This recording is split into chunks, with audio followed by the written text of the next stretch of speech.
सदा भवानी दाहिनी किशन मुख रहो गणेश। पांच देव मिली रक्षा करो ब्रह्मा विष्णु महेश। गुरु भाई गुरु बहन, आप सभी जानते हैं कि अभी नवरात्र का दिन चल रहा है। माता रानी का कथा सुनाने जा रहा हूँ। कृपया कथा को ध्यान पूर्वक सुनने से आपको सारी कष्ट दुख दरिद्र हर जाएंगे, घर में सुख शांति मिलेंगे। इसलिए कथा को ध्यान पूर्वक और अंत तक सुने। भाई गुरु बहन, आप सभी जानते होंगे कि नवरात्रि का 9 दिन माँ दुर्गा के 9 रूपों का पूजा किया जाता है। जो भी भक्तगण, जो भी गुरु भाई गुरु बहन इस नवरात्रि में 9 माँ दुर्गा के पूजा करते हैं, नियम धर्म से उनके सारी पाप धुल जाते हैं, सारी कष्ट धुल जाते हैं, मिट जाते हैं। उनके ऊपर माता दुर्गा का कृपा बन जाता है।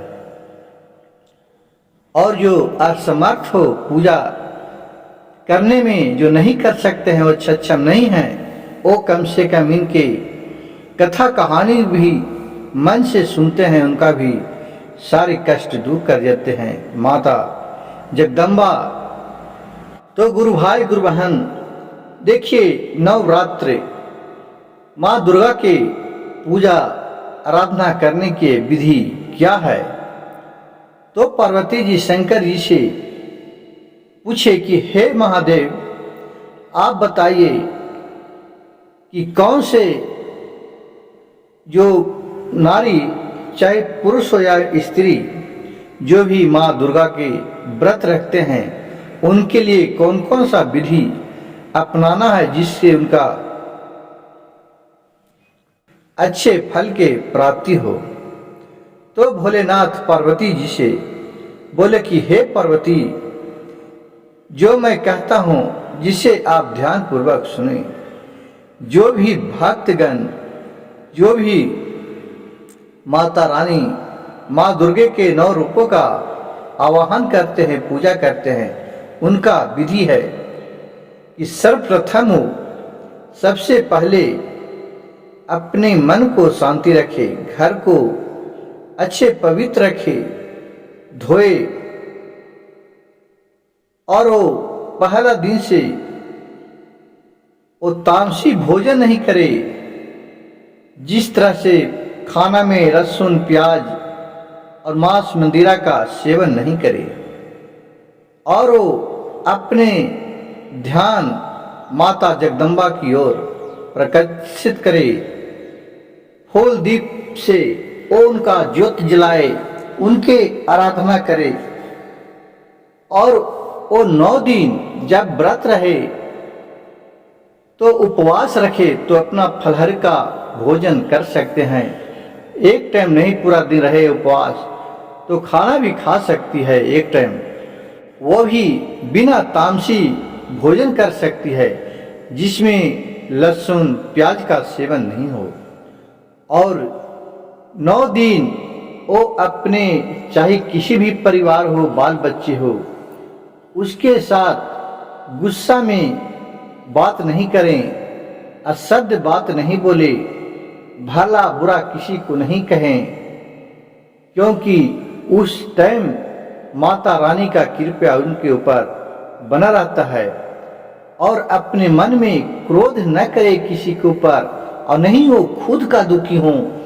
अगर बात बात में किसी भी तरह का उनके दुख हो जाते हैं, दुखी होते हैं, तो उसके परिणाम उसे भुगतना पड़ता है। ये सब उनको स्वयं बरतना चाहिए।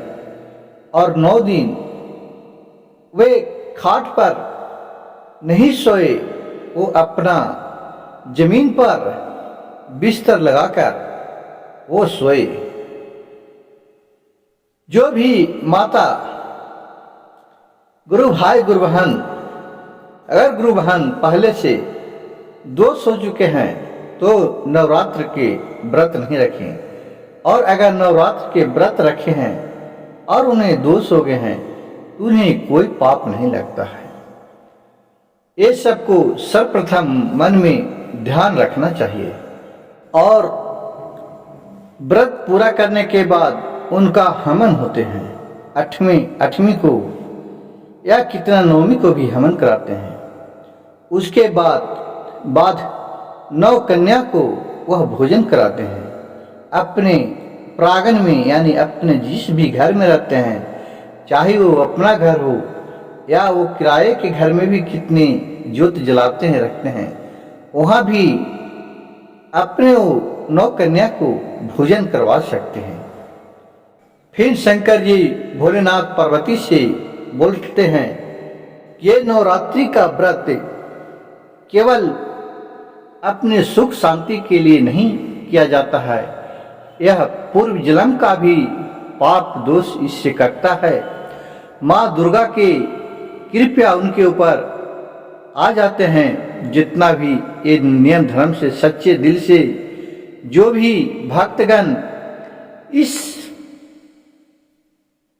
व्रत को करता है, उसे धन धान की प्राप्ति होती है, सुख की प्राप्ति होती है, दुख दरिद्रा सब कटते हैं। माता रानी के कृपया उनके ऊपर बना हुआ रहते हैं। जब पूजा के समय कोई भी मनुष्य जो सच्चे दिल से माता रानी को याद करते हैं, दर्शन करने जाते हैं, वो अपना ध्यान लगाकर देखे तो जब देखे कि मूर्ति उनको नजर में आए, उनके सामने समक्ष हो और माता रानी मुस्कुरा रहे हैं, मुंह डुला रहे हैं, तो उन्हें संकेत समझना चाहिए कि माता रानी की कृपया हमारे ऊपर बन रहा है। उन्हें तहे दिल से नमन करना चाहिए। माता रानी को अपने ऊपर अग्रसित करना चाहिए, उनके ऊपर ध्यान करना चाहिए। हे गुरु भाई गुरु बहन, जो भी नवरात्र की इस पवित्र व्रत को ठान करे, उस धैर्य पूर्व यह सबको ज्ञान उनके पास होना चाहिए। नहीं तो ये सब में अचूक होता है, जिससे माता रानी रुष्ट हो जाते हैं और उनका बुरा प्रभाव पड़ता है। हे गुरु भाई गुरु बहन, मेरे अगर सुझाव आपको अच्छा लगे तो कृपया मेरे चैनल को शिव भक्त सविता को एक लाइक सब्सक्राइब शेयर जरूर कीजिएगा और कहानी को अंत तक सुनिएगा, आधा अधूरा नहीं सुनने का कष्ट कीजिएगा।